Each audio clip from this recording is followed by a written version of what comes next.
పప్పుచారండి ఇడ్లీలోకి, దోశల్లోకి, రైస్‌లోకి చాలా బావుంటుందండి. హాయ్ అండి.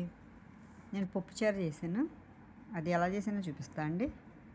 రాడిష్, క్యారెట్, టమాటాలు మన దగ్గర కూరగాయలు ఏముంటే అవండి వేసుకోవచ్చు. బెండకాయ, మునక్కాయ, సొరకాయ, దోసకాయ కూడా వేసుకోవచ్చండి. నా దగ్గర దోసకాయ లేదు. ఇవన్నీ నీట్‌గా ఇలా కడిగి పెట్టుకుని ముక్కలు కట్ చేసుకోవాలి. ఉల్లిపాయలు వేసుకుంటే పప్పుచారులో చాలా బాగుంటుందండి. ఉల్లిపాయలు కంపల్సరీ వేసుకోవాలి. చింతపండు కొంచెం పెద్ద నిమ్మకాయ సైజ్ అంత చింతపండు వేసుకున్నా అండి. కందిపప్పు అయితే ఎక్కువ వేసుకోక్కర్లేదు. మనం టీ తాగుతాం చూడండి, ఆ గ్లాసు అంతే వేసుకున్నాను. ఇది కొంచెం పెద్ద గ్లాసు సరిపోతుందండి అంతే. 2-3 సార్లు కందిపప్పుని కడిగండి. ఒక వంతుకి 3 వంతుల నీళ్లు పోసుకున్నాను. విజిల్స్ వేయించుకోవాలండి. ఒక 4 విజిల్స్ అలా వేయించాను. మెత్తగా ఉడికిపోతుంది. చింతపండు నానబెట్టుకోవాలి. ఒకసారి కడిగేసండి నానబెట్టుకుంటే మనకి పప్పు అవి ఉడికేటప్పటికి నానిపోతుంది.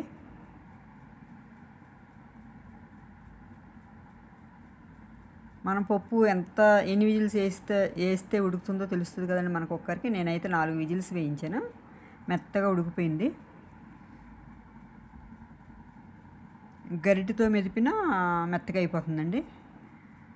అంత మెత్తగా ఉడికిపోయింది అన్నమాట 4 విజిల్స్కి.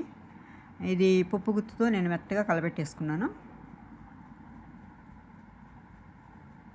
దీనిలో వాటర్ పోసేసుకోవాలండి.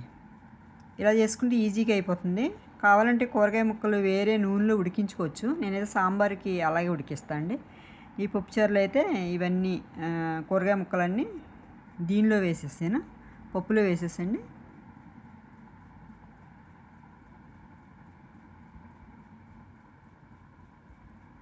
కొద్దిగా నీళ్లు పోసుకునండి. అన్నీ మంచిగా పప్పు అంతా కలిసేటట్టు వేసి పసుపు వేసుకున్నాను. అలాగే కారం వేసానండి 1 స్పూను.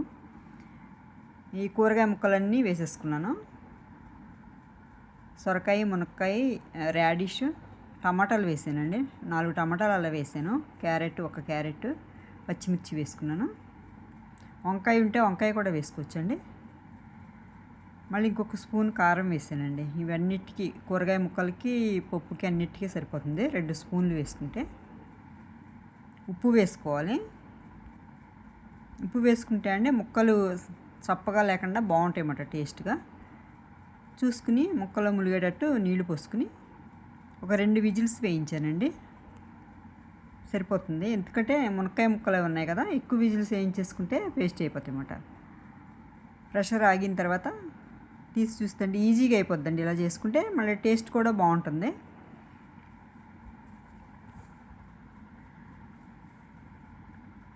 మంచిగా మనం చేస్తుండగానే మంచి స్మెల్ వస్తుందండి, మంచి వాసన. ముక్క కూడా మంచిగా ఉడికిపోయినాయండి. ఎక్కువ కదిపేయకూడదు. ఈ లాస్ట్లో మనం చింతపండు అది వేసుకునేటప్పుడు అండి ఈ బెండకాయలు వేసుకోవాలి. ఫస్ట్ వేసుకుంటే పేస్ట్ అయిపోతాయని లాస్ట్లో వేస్తాను అండి నేను. ఒక గుప్పుడంత కరివేపాకు వేసుకున్నాను. కరివేపాకుతో కూడా పప్పుచారు బాగుంటుందండి, మంచి వాసన వస్తుంది. అలాగే గుప్పుడు కరివేపాకు, కొత్తిమీర కూడా వేసుకున్నాను. గుప్పుడంత వేసుకున్నాను అండి కొత్తిమీర కూడా. చింతపండు ఇలా రసం తీసుకుని వేసేసుకోవాలి. బెండకాయలు మరీ పేస్ట్ అయిపోయేటట్టు ఉడికిపోక్కర్లేదండి. ఇవి ఒక 2-3 పొంగులు వచ్చిన తర్వాత పప్పుచారు మంచిగా ఉడికిపోతుంది. చింతపండు కూడా వేస్తున్నాం కదండి, తొందరగా మెత్తగా అయిపోవు బెండకాయలు. ఇలా చేసుకుంటే అండి టేస్ట్ బాగుంటుంది. మనం ఇడ్లీలోకి, దేనికైనా, దోశల్లోకి అన్నిటిలోకి బాగుంటుందండి ఇది. రైస్లోకి పప్పుచారు. సాంబార్ పొడి వేయకుండా నేను అప్పుడప్పుడు ఇలా పప్పుచారు చేస్తాను అండి.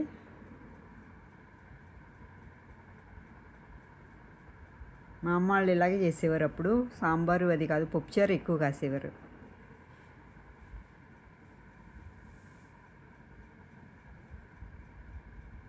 చూసుకునండి, మనకి చిక్కగా ఏం అవసరం లేదు పప్పుచారు. మనం దించిన తర్వాత కూడా చిక్కబడిపోతుందండి. ఉప్పు చూసుకుని, ఉప్పు సరిపోకపోతే ఉప్పు వేసుకోవాలి.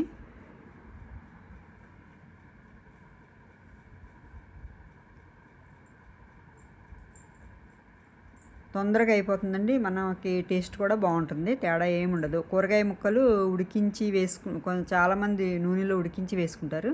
నేను కూడా అలాగే చేస్తాను, కానీ పప్పుచారుకి అయితే ఇలాగే చేసేస్తా అండి. మిరియాల పొడి వేసాను, అలాగే ధనియాల జీలకర్ర పొడి 1 స్పూన్ వేసానండి. మిరియాల పొడి వేసాను, కొంచెం బెల్లం వేసాను.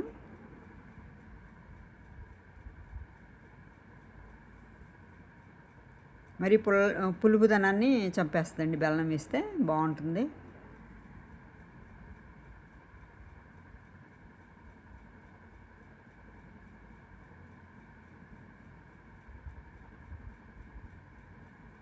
ఈ ముక్కలన్నీ విజిల్ వేయించినప్పుడే ఉడికిపోయినాయండి.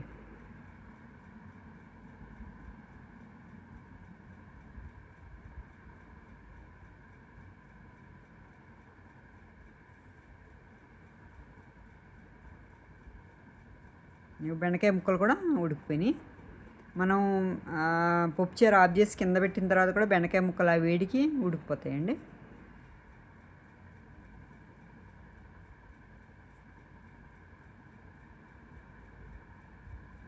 కూరగాయలు ఇంట్లో ఎక్కువ ఉన్నప్పుడు అండి నేను ఇలా చేసేస్తాను, తొందరగా కొంచెం ఖర్చు అయిపోతాయి అన్నమాట. తాలింపు పెట్టుకుంటున్నాను అండి. మెంతులు, ఆవాలు, జీలకర్ర,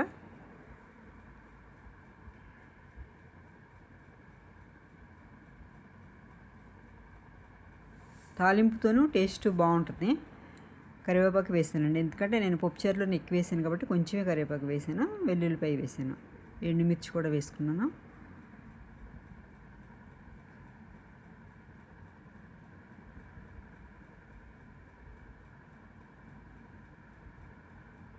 ఇలా మీరు కూడా ఒకసారి చేసుకోండి, ఈజీగా అయిపోతుంది, టేస్ట్ బాగుంటుంది.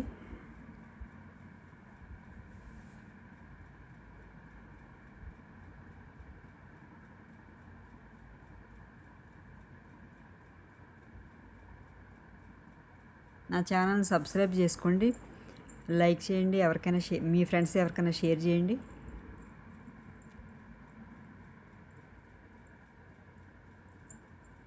Thank you.